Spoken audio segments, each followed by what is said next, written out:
Welcome to the Juggling Mind and Money podcast with Steve Rowe and Jessica Schlupp-Taylor. Steve Rowe is the founder of Lucent Financial Planning and an award-winning independent financial planner. He helps you to use your money and have a great life. Jess Schlupp-Taylor is a psychologist supporting people through change, challenges, and forks in the road of life. Together, they will help unblock the sludge in your mind, stopping you from achieving financial and psychological happiness. Hello, and welcome to episode 9 of Juggling Mind and Money. I'm Steve, founder of Lucent Financial Planning and Chartered Financial Planner, and this is Jess. Yay! Our resident psychologist who helps our clients to obtain and maintain a healthy head. In this podcast, we focus on trying to be content.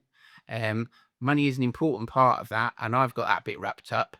But also happiness or contentedness or just not being down in the dumps is a state of mind, and that's where Jess comes in. So if you're not relaxed, let's work out why and try to get there. Hey Jess, how's it going?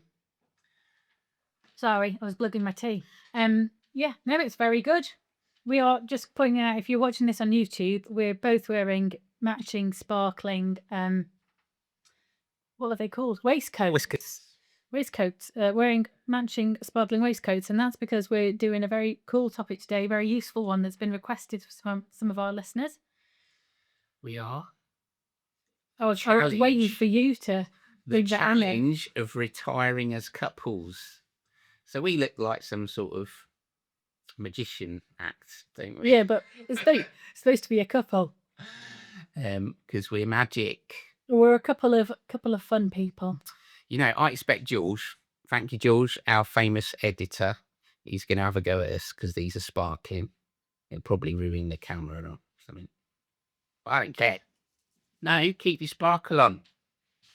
Okay, sorry, George. I was told. Okay, sparkling, I'm all good to go. So this is going to be a sparkling podcast, but it is about something that is, is hard. It's hard being part of a couple sometimes, isn't it? Well, last episode we touched on retirement, which has many, many facets, and we need to go into a lot more detail. But now we're going to look at couples and retiring, because that in itself, there's some big challenges there. Retirement in itself is underestimated, but retiring as a couple, whoo-wee! It's real hard, baby, isn't it? It's not all roses.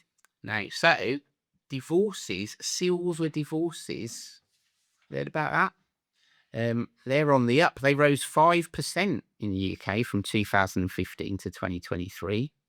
And this is often tied to retirement tensions. Did you know also adultery, which is, or affairs, however you want to say it, I think the age range for that, so I'm not like you where I have specifics, but I remember reading something, 60 to 70-year-olds, it's one of the highest. Is it? Yeah. No way. I'm going to have to go away and Google it and come back at some other, and use it in some of the podcasts with specifics. But I remember reading about affairs, and yeah, a really large percentage was.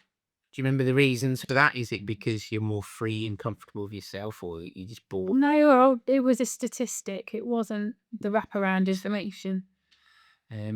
So after a working life of 1, 2, 3, however many jobs you've both had, raising kids, living flat out, going like the clappers to get everything done, many couples then retire and find in retirement they no longer get on. I assume this is why there's this rise in silver divorces. So why is this, Jess? What do you think?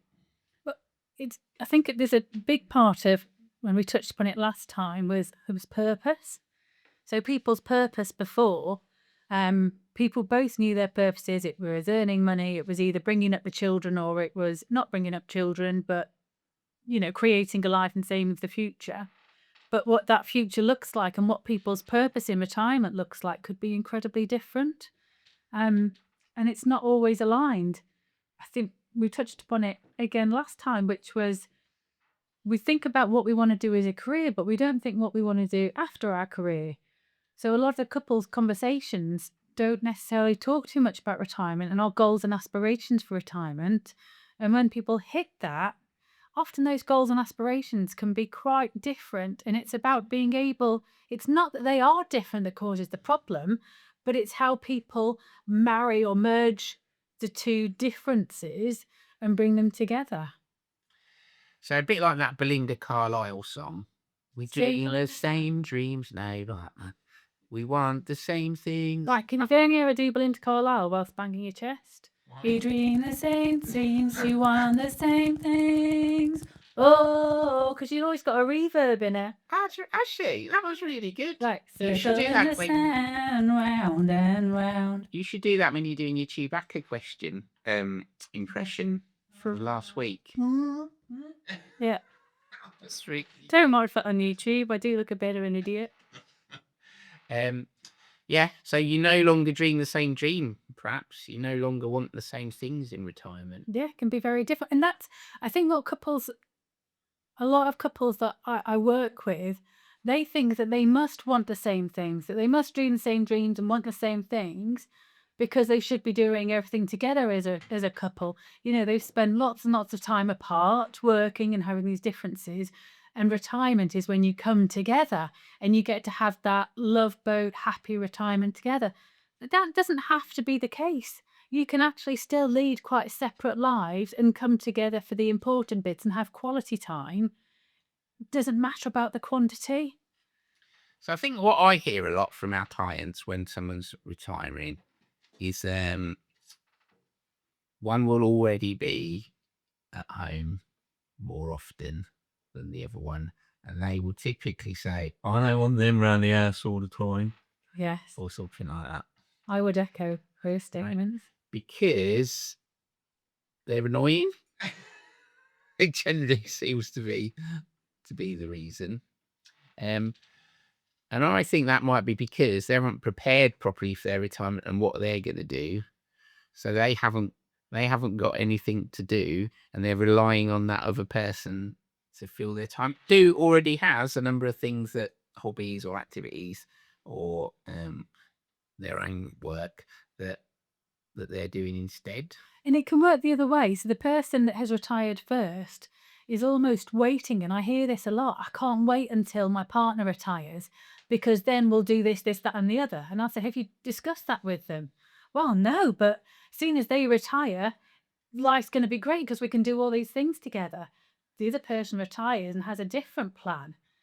And I think that you're already at home and sitting there thinking, well, hold on, I thought we were going to do this, and that. Well, I was planning to. Surely you've got stuff that you do, and I'm going to do. Yeah. They were thinking, I don't want to do that. Exactly. In fact, that's why I'm not retiring. There's quite a lot of that as well. People that don't retire to avoid. It is terrible, isn't it? The amount of stuff we keep to ourselves with the person you're supposed to love the most. Well, that's our life companion. Yeah. But I think this is where the key really, truly is quality, not quantity. So this idea that you retire and you have to spend every day and you have to want to do the same things, and you both, if you're going to go for a walk, you go together. And if you're going to go on holiday, you go together. If you're going to do a hobby, you do it together. Absolutely not. Retirement should be about having that choice and that freedom. And with that, you're not built from the same cookie cutter. You're two different people. So to assume that retirement and that enjoyment is going to look the same for both of you is unrealistic. But to assume that actually the joy of retirement comes from coming back together for that quality time and being able to download the things that you've done. Yeah, that's what the focus needs to be. Do you think, say that you've had a 30-year relationship, right? Yeah. From your 20s to retirement or something. Do you think you are just different people by that time? And then because the kids have grown up and you've just been focusing on them, or you've been embroiled in your work, that's just the thing. You've spent that little time together with each other that you're not there anymore. People do change a huge amount over time. And it's about how you roll with those changes and the expectations that you have around the changes. So yeah, there is an absolute element of what you thought you were buying into at the age of 20 or 30 when you got married is not going to be the same as when you're hitting 55, 60, 65 and what you're buying into then. It's so important to have communication as a couple about expectations, hopes and dreams, what they look like. Importantly, why. And a lot of our belief systems are based upon how we've been brought up, what other people think, the things that we see and we feel and we hear. So there's a lot of unpicking to do about how you can be retiring as a couple and be able to stay together. Yeah. It is interesting, isn't it? And then if you think about how things could change, so that point where you want different things in retirement, so quite often big things that our clients might say would, I want a holiday home, or I want to travel to Australia. And the other person, oh, I won't do that. Or I want to live in Spain for 6 months of the year. Yeah. And the other person says, well, hold on, I want to look after the grandkids for 2 days a week. And the other person, well, I don't want to look after the grandkids. I love them, but I don't want to spend my time doing that. So like anything in the relationship is a lot about compromise. Bloody compromise. But it means things are more harmonious in future, I suppose, and whether that's enough. So a Prudential survey, you'll love this when I come in with a fact, found couples who planned retirement together reported a 30% higher satisfaction rate with their retirement than those that didn't. Yeah, and that's coming from planning the future, thinking about when you come for a consultation with a financial planner, you do go into quite a lot of detail about what do you need the money for, what do you want to spend it on, what are your expectations about what the future looks like. And when somebody says something like, well, I want to be able to go on traveling around the world 3 or 4 times, or I want to do X, Y, Z, or I want a second home, and the other person looks, what? That's not on my list. Jess, go and see Jess. Have a conversation with her, because that planning is so, so crucial. So I often say to people, look, we've got a load of things you want to do in your life, and it could be completely crazy, some of them. But if you don't say to your partner, it is definitely not going to happen, right? It's like that thing where if you don't write it down, it won't happen. So we try to get people to do a list and prioritize it. So, for example, I would really like to work on a ferry. I've told a lot of people this story. Sorry, is this true? This is like some random thing that you plucked in my head. So you'd like to work on a ferry or a cruise ship? No, not a big ferry, like those little island ferries, like they have in Scottish Islands, or where they're sort of 20 or 30-minute trips. Doing what? Collecting the tickets. I just think that would be great, because I'll get to meet everybody, and then I'll take the ticket. I'll be out on the sea. And I only want to do it in the morning. Okay. Right, and then I want to finish and go to Agnes's cafe or something, have a hot bowl of broth and a cake, and then go home. Broth and a cake. Gets more random by the minute. Well, you are quite random. It's fine. But that would be nice, wouldn't it? Be out at sea, collecting tickets. Yeah, you say that, and I've instantly thought of seasickness and. No, well, I've got my sea legs. There's the same. You've got your sea legs. Okay. Right. So this is my point. If I say that, yeah, and it's a bit outlandish, I might only want to do it for a few months. Yeah.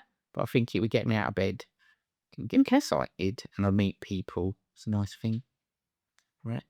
Yeah. But it's a bit mad. So, would my partner want to do that? They'd have to live on an island of some sort. Well, they could live on the mainland and you just do the ferry between them, but still, it would involve relocation, considering that currently you live in a landlocked county. Well, I'm sure there's narrow boat things to get across the wharf. That wouldn't be very fun, mate. Anyway, so that kind of thing, you might be outlandish, but you need to tell each other, because otherwise, if it's just in your head, there's no chance of it happening. But then your partner can then build on that, because they might want to do something around it. So you can have a nice little tree of brilliant things that could happen if you open up to what you really want to do. So this is a really useful exercise that I do with people as well, which is taking your 10 top priorities. So things like family, friends, hobbies, traveling, could be religion, could be spiritual, could be physical exercise, whatever it is. Yeah. But you take those top 10 and then you get them to rank them separately in terms of where they fall. And you know you're going to be okay if people rank them quite similarly. But if there's quite a big discrepancy, it doesn't mean they're not going to be okay. I think I've got lipstick on my teeth. It doesn't mean they're not going to be okay. Sorry, YouTubers. Watching me Can't afford a makeup department. watching me wipe my lipstick off my teeth whilst being on air. On air. So professional. Completely lost my train of thought. What was I saying? Priorities. Yeah, if there's a big discrepancy between the two lists, it doesn't mean that retirement's not going to work for them, but it does mean that there's quite a few more conversations that need to be had and a bit more digging around. So that would be one of the first exercises that I do to see where are the couple's minds at. Because then you need to go into a bit more detail about, actually, when you talk about family and somebody, perhaps you both put it as a 1, but what does that mean to you? And what does that mean to you? So for somebody, it might be, having a chin wag or being available to see them every so often. The other person, it might be, I'm going to be the main child carer to the grandkids 3 days a week. But, what does that mean to you? So after you've ranked them, what does that mean to you? What does that look like? How do you see that, feel that, hear that, what's going to be happening if that was a priority? So because somebody puts traveling the world. Yeah. Okay, so for somebody that might mean a weekend in Barcelona once a month, or a weekend in Madrid the next month, or a weekend in Dusseldorf. Yeah. But for somebody else, it could be, no, I mean, we get on a plane and we're gone for the whole year, traveling the world, backpacking across the. That's hard. That's tiring, I think. What does that mean to you? See what I did there, Jess? Yeah. You and my antithesis. I was all excited about backpacking. I never went and did it when I was a kid or younger. I'd quite like to go backpacking, but Liddy Hostel. Yeah. It's good. Yeah. It's fun. You meet people. I recommend it. Okay. Well, it's on my list of things to do when I have the freedom of choice. Financial freedom. So I think this is the funniest thing we can do as financial planners and with couples. The funniest is working out those list of things to do to get better. And it can come across a bit like a bit of a process. Oh, we've got to get a list down. But it shouldn't be. It should be up the pub or with a bottle of wine or with a brownie and some good coffee or something. Yeah. And you're both just discussing, like, this is your life. Yeah. What are we going to do? We can do anything we want. What do we want? And there will be things that one wants to do that the other doesn't. That's fine. Right? Go off and do them on your own. Right. And there will be things that you both want to do and that you'll enjoy so much more because you're together. But you've got to get it down. It's really important. Get it down. Envision yourself doing it. And then go, right, when? How? The problem does come when people bury their head in the sand. I think so many couples know. They know secretly that perhaps the expectations of retirement are so different that if they were to tackle the subject, it would really highlight those differences, and they're scared of doing that. So they bury their head in the sand, and it creates bigger and bigger problems down the line. By pushing those problems back, those problems become bigger. The quicker you can look at those problems and identify the wishes, the needs, the wants of retirement, what people's purposes, how they identify what's important to them in retirement, the sooner you can start looking at, actually, where do I need to compromise? Where can I do what I want? What can we do together? Where would I need to either find someone else or a group to go and do it with? All those different things. But if you don't go through the exercises, if you don't challenge yourself to have those conversations. Don't describe it as an exercise, though. Like, because it's not exciting. I quite like the idea of doing it over a brownie and a good coffee. Yeah. Can't have coffee. It makes me funny. Decaf. That doesn't work. It's not caffeine. It's not caffeine. No, I can handle my caffeine. I'm well good at it. I can't handle caffeine. That's caffeinated tea you're having. I know, because I couldn't find the decaf. Watch it, listeners. No. Or Do listeners. get quite excitable. This could go off. Jess has had a caffeinated tea. So something my wife and I do, we say together apart, Yeah. right? So together apart time is when we're off doing our own thing, and we sort of make time for that. So we're not hanging off each other all the time, and one's being dragged around shopping or something horrendous like that, or the other one's coming up the football game or golf or something horrendous. You just like that. have to do everything together. No. So apart time's really important. It truly is. One of the theories, and I think it's probably come out from a dinner table discussion of a lot of retired people, said that one of the secrets to a happy retirement as a couple is making sure that you have at least one meal a day apart from each other. Now, I don't think it's necessarily a meal, but it is some time apart so that when you come back, you're not both just sat there at the dinner table. What do we talk about? Because we've been present, yeah. That whispering hay moment. Whispering hay. Well, what's it called? Tumbleweed. Tumbleweed. So what? Whispering hay. Oh, was it? But what a lovely romantic wording, whispering hay. It sounds quite sort of ancient English bucolic. Whispering hay. I think that's a Like Wurzel Gummidge. It's brilliant. Well, you knew what I meant. Yeah. But yeah, tumbleweed moments. And a lot of people, and there's nothing wrong with that. As sitting there in silence.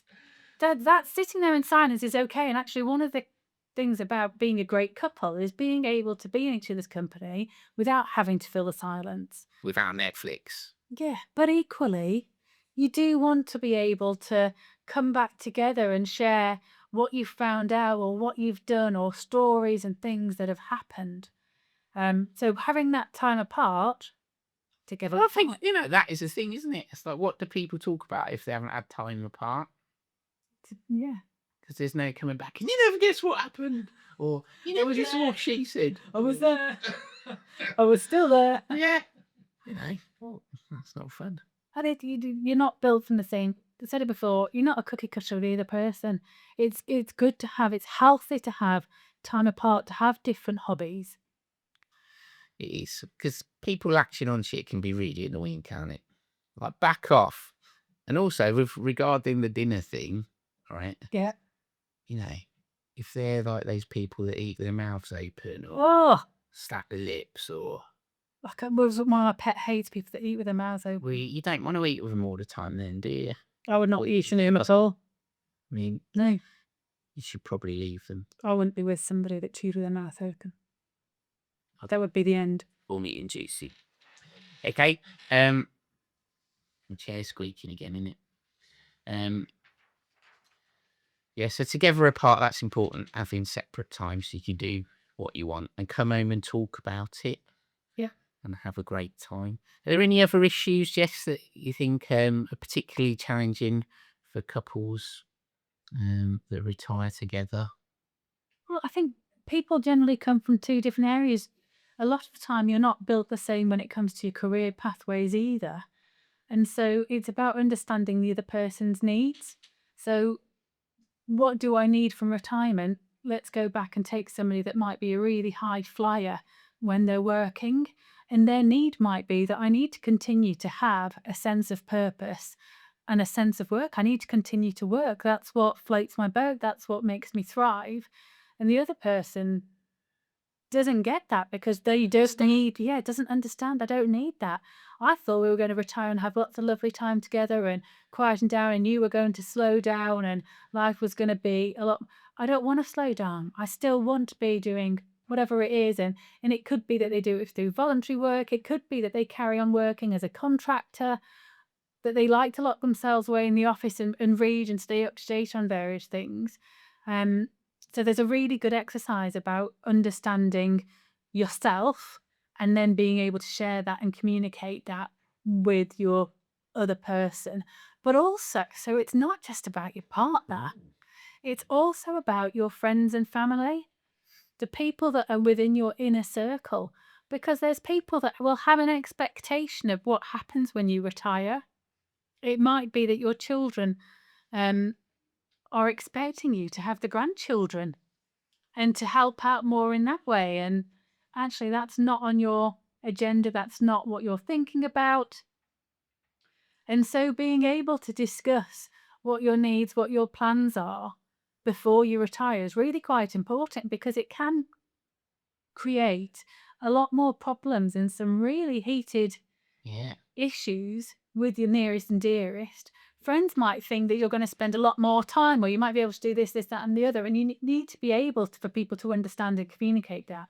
So there's a lot around understanding yourself and your needs, and understanding others, and sharing where you're at with your loved one, with your partner, very much so, but also with those nearest and dearest. That is the thing, isn't it, with grandparents and their kids expecting them to look after their It can be. children. But, there's a lot of people that have done their time. They've raised their children. They have sacrificed careers, or they've put things on hold. And this is their time to enjoy themselves and have fun. And some people think that enjoying themselves and having fun is spending time with grandchildren. That can be exactly what it is for some people. But it doesn't mean that just because they don't want to look after grandchildren 3 days a week or 2 days a week, but they might not want that time commitment, because they might want to be able to go say, we want to go on holiday here or there or whatever. We want the freedom to be able to go and spend a weekend in York or visit Hadrian's Wall or whatever it is, without having to then. They want to help out and they want to be involved, but they don't want a commitment. Yeah. And that is fair enough, I think. It's absolutely. I know children do get upset with their parents about that, because obviously they love their little kids, and they expect other people to feel the same way. But it's a don't, because they're annoying everyone. That's not true. And that can cause big frictions. I've seen that. And then there's things like downsizing. Somebody thinks actually retirement, what we'll do is we'll downsize, and that means that we'll have this bigger nest egg, which means we can do X, Y, Z. Whereas somebody else wants to stay in the house because that's where it's bigger and family can come visit and the friends can come visit, and that's what's important. So, and it's a house full of memories, isn't it? It is, but those memories should be able to stay with you, wherever. But yes, people do hold on to things like that. Okay, so there's lots of issues going on here with couples when they retire. And I think a big thing about, as we've discussed, is communication. Getting across what you want, what you need, what you would tolerate, what you'd put up, and what you'd be accepting of. Where you can flex, where you can compromise. What are the things that you really want to grab hold of? And what are the things that actually, that's okay, I can move a bit on that. That is probably just general relationship advice, isn't it? About compromise and to an extent, but open communication. But going back to you getting it on paper, actually it is very much thinking. And when you have those conversations, when you're looking at what the other person's put on paper, you're looking at what they're writing down, or the hopes and dreams, when you're talking to them, you want to make sure that you are coming to the conversation wanting to understand and learn about them, rather than trying to force your own point across. Oh, absolutely. Yeah. It's I think a lot of the time people can be, I need to get my point across. I need you to understand me. Whereas actually you should go into every conversation thinking, I want to understand you. Let me understand you. Let me get all the bits out so that I can really be with you on this and understand and support, rather than listening out for the areas of conflict where we don't agree and then try to force you around and influence you to my way of thinking. Yeah, mutual understanding for the benefit of both of you. Yeah. Not trying to bend someone into your point of view and get them to relent. And it can be quite a process, and a lot of couples do need help with that, and that's where I come in, people come to me, and we do that together in a safe environment where perhaps you might have one more dominant person than the other, and we can just make sure that everyone gets their voices heard and people realise what's involved why people are thinking things, and then coming up to be able to work together to reach a conclusion that works for everybody. That's it. So that's a great insight there into the psychological issues going on at retirement with couples. After a message from our sponsors, we're going to come back and look at the differences in the financial side that can cause some of these problems. And now a message from our sponsors. Jess, Steve, there are no sponsors. This is embarrassing. Welcome back, everybody. Thanks to our sponsors. Should you wish to contact us to sponsor us, that will be great. Right, the financial side. So when couples go into retirement, there is a big difference in between the genders of how much money they have generally, which is something that just grows over time due to misogyny, probably. I'm just having a heart attack looking at these figures. Yeah, so men's private pension pots average at 145,000 at retirement, and women's at 95, so a third less. That's often attributed to career breaks due to having children, but also Gender pay gap. that's what I was going to say. Yeah. Which is massive, and similarly with state pension entitlement. So it's important if you're having children that one of you who's working less is, if you're not working, still claims child benefits, so you get your state pension stamps instead of accrue them. Yeah, but you can only get child benefit if you earn under a certain amount. Yeah, but you can still claim it, not get the money, and then you get the stamps for your state pension. Okay. Important, because it affects you later in life. So finances are a big stressor, aren't they? Yeah. And a big worry and cause of arguments. Yeah, and often in couples, you generally find, you can agree, disagree, come in, Stephen, but one person tends to be the one that's a bit more flamboyant with spending, and the other one tends to be a bit more reserved with spending. Like the saver and the spender. Yeah. Or the earner and the spender. Oh. So sometimes the people who earn the money feel resentment if the other partner's one spending more of it, because they think, well, you're spending it having a lovely time, and I'm stressed because I know all the stuff I have to go through to get that money, so you can do those things or buy it. Also, one of partner tends to look after the money more. Okay, so couples come and see us all the time, and there's, most of the time there's one or other of them is responsible for holding the purse strings. Okay. Right? They're responsible for running it. They seem to make more of the decisions. So we make an active attempt to try and get the quieter one on this subject more involved, so they understand it too. So that's fine if there's complete trust, but often there isn't. So if you don't understand something, you don't trust what the outcomes might be. And you might think the other partner's not giving you the full story, or the point of view they take on it is different to yours, and so you're not spending as much, or you feel you're spending too much. So there can be a difference in those attitudes between the two on how they spend that money. Also, if, goodness forbid, something were to happen to your partner, perhaps who has got all the control of the purse strings, I think the stress it puts on the other person who's never had control of purse strings or doesn't know how to access the money or how to do those things is huge. So I think it really is quite important for both people to have an awareness of where the money is, how to access it, what that looks like, what the plans are.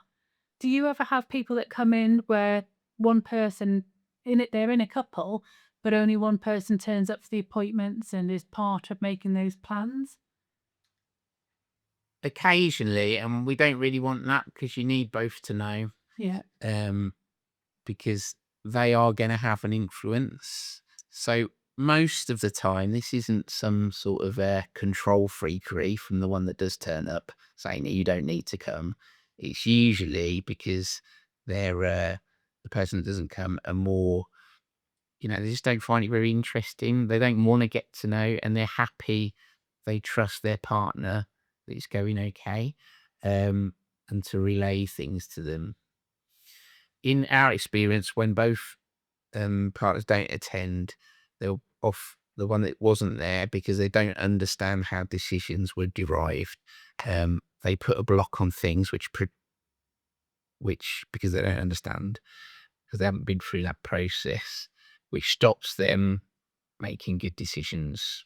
Do the time that they should do. Yeah, and it also relates back to that prudential fact and prudential survey. About 30% of the people that plan retirement together are happier, and the financial planning of that is really important to do that together.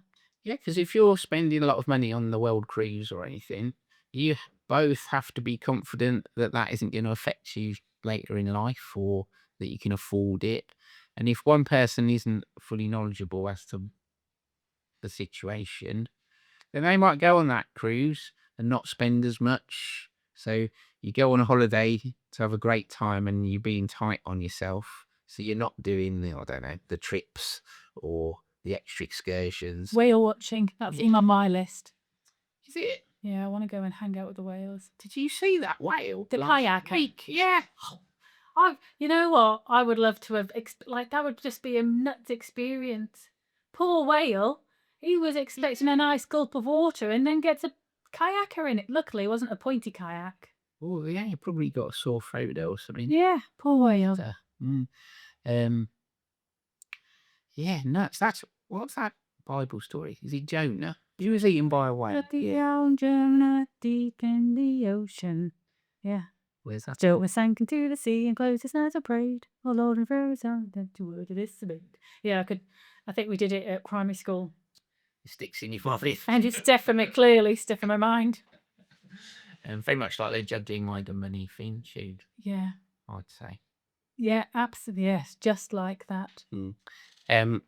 So where were we? Yeah, so money is a stressor, isn't it? It drives wedges between people. And it's difficult to talk about, isn't it, as a couple? Going back to your point, I know I'm jumping, but going back to your point about men's pension pots generally being significantly larger than the female pension pot. But the key fact there is that there is differences. There are couples that I speak to, not necessarily lucent couples, but there are couples that I speak to and coach about retiring where they do treat their money as separately. And so therefore, what one person can afford in retirement is significantly different than what the other person can afford in retirement. And how to bring those two lives together and the money pots together, it can be quite a challenge. So how do you have couples like that come in where, well, I can't afford that, but you can afford that? And how?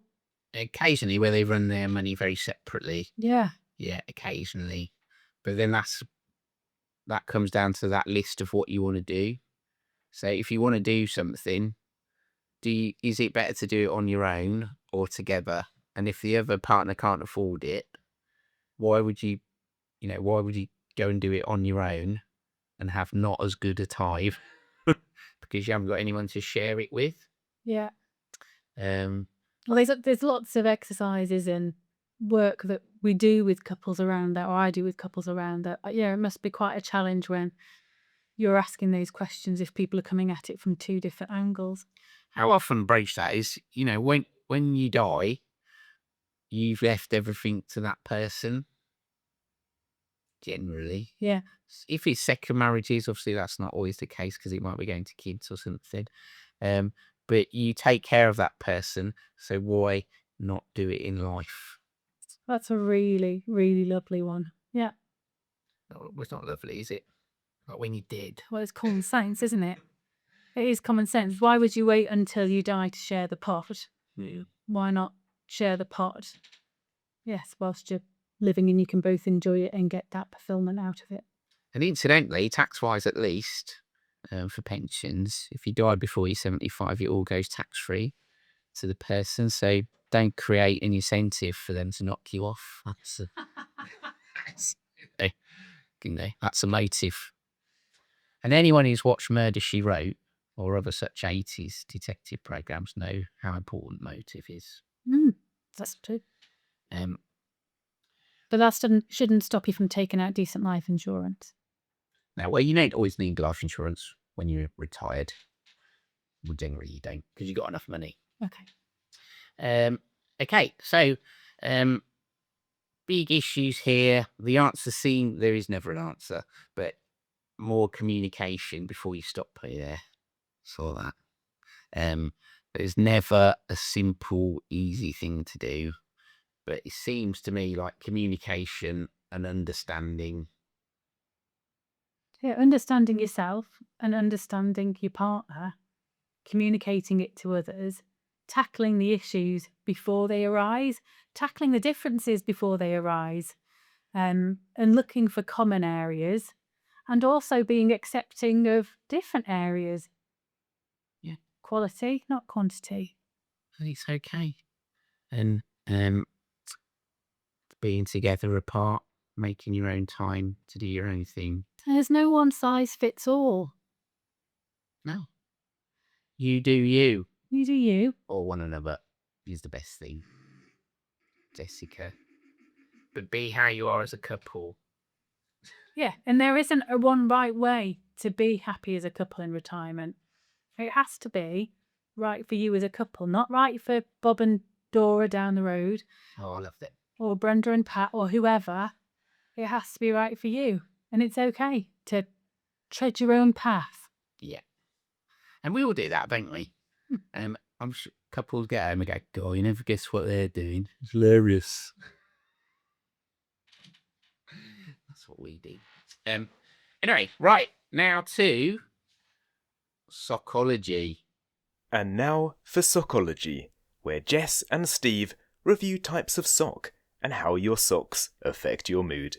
You ready? I'm ready.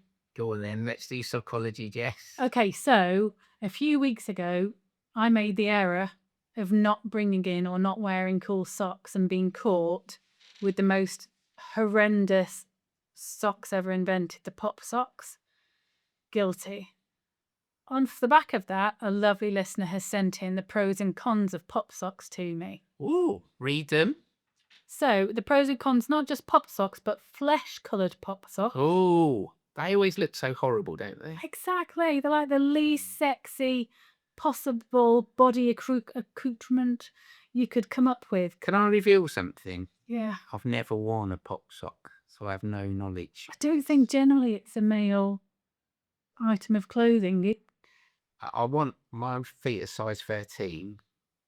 Could I get pop socks in that size? Well, yeah, because they don't. Pop socks generally do not have foot shaped. They're like tights. Because they're stretchy. Yeah. Okay. Okay, let's go back to pros. Pros of pop socks. They don't take up much space when packing to go away. That is very handy. They go with any colour because it's flesh coloured. This is a horrible colour. They won't make shoes too tight. So if you've got a tight pair of shoes, wear pop socks. And they dry quickly. So if you do take them away, you can literally wash them in the sink, bit of soap, bit of wash, hang them up on the towel rail, and then wear them again the next day. What are they like for sucking up sweat? Right. I think they generally stop your feet from sweating. That's one of the reasons that I wear pop socks, is because they're much more comfortable to wear pop socks than just bare feet, which gives me the ick. Yeah. Cons. My daughter is a psychologist and doesn't like them. Oh. They also, cons, they are the least sexiest item of clothes. I've got a real thing with people standing there in pants and socks anyway. I find that really unattractive. But if you changed it from socks to pop socks, I think I would feel an upcoming of stomach stuff into my throat. But the caveat, my mum does say the caveat is they are never to be worn with a skirt of any length. that is a sign of old age. You know, think back to that last of the summer wine. Yeah. I'm obviously in my singing mood today. Yeah, where she'd wear a, you know, like a knee-length teacher's skirt, Yeah. and then pop socks. So bad. But Compo loved that, didn't he? Probably. That's what. Yeah, that would be one of the weirdest fetishes. Anyway, that's pop socks, but I'm wearing, what are you wearing today? Are you showing or not? You got. I am showing. Ow! He's hit my head. That hurt. Look at that. Thing of beauties. They are happy socks, aren't they? Whereas I would associate that with acid. And I'm wearing, I don't think you can see it, I'm gonna have to use you. Oh, I'm stuck, hold on, I'm making everything. Right, can you, I don't want to show my legs. To twist it. Come back. It's got a little bulldog on, because I have mongrel bulldogs at home. So, happy socks, happy bulldogs, and put it back on Steve there. But that makes me happy, and I'm going to go with, microphone again. Knowing you know you. No, I'm wearing my little dogs on my feet, even though they're not identical, but, you know, little nod to my dogs. It does make you feel good just going, I see, doesn't it? Never did it myself. Well, no, because we're early 90s, aren't we? Yeah, but we should have been key to the raving scene. No, And it aided. enough, really. I was hip hop. I was more hip hop and R&B. We're here. Yeah, because they appreciate the fuller figured woman, rather than the people that were twiglets that were ravers. Well, that's because they never ate. Yeah, and they were just too boo-boo. Something sing all the time. Right. Anyway, that's psychology over. So just to wrap up, silver divorce rates in retirement, they're higher, and they're rising. Yeah. Which is sad times, but sometimes it's a good thing, because you might want it anyway. Well, I think probably one to cover off on another episode is divorce in retirement. Divorce at any time, really, but well, yeah, that's several episodes then. Because that's a big change, isn't it? Yeah. And the impact on the finances. Yeah. And mentally. Yeah, it's hard. Managing your money with full knowledge of both of you, so you know exactly what you can do. So there's no misunderstandings over what you can do. Yeah. And discussing it as a couple. Be a team. Okay, ladies and gentlemen, listeners from across the world, overseas. Oh yeah. Not just Haley Island. Woo, woo, woo. We'd love it if you could leave us a review, please, because the more reviews we get, the good ones, don't be a troll, right? The more reviews we get, the more our ratings are boosted, then other people can find out about us. That would be nice, wouldn't it? So here's a little skip talking about reviews. So you will go and give one for us on your wherever you get your podcast from, like iTunes, Spotify, don't know where else. Steve and Jess would be really grateful if you'd leave them a review on wherever you listen to your podcasts. If they run a star system, please give Juggling Mind and Money more stars than the Milky Way. Okay, next time, ladies and gentlemen, we'll be looking at divorce. What it means, what happens after, what happens before, what happens during. Big topic. Oh. But we'll try to get some light-heartedness in it, as ever. Big, heavy topics, but try not to make them too heavy. You will, because we want to have fun, really. Yep. So we'll try to do that, but it is heavy. What would happen with the money? What wouldn't happen with the money? What happens with your life? New change, new start. How to get your head around it. Horrendous. And how to slip into that new life as comfortably as possible. All right, thanks everyone for listening. It's really great to have you. Jess is super excited every time I tell her the listening figures, which are going astronomically well. I'm just pleased they're going up. I'll take up. They are going up. So thanks very much, and we'll see you next time on Juggling Mind and Money.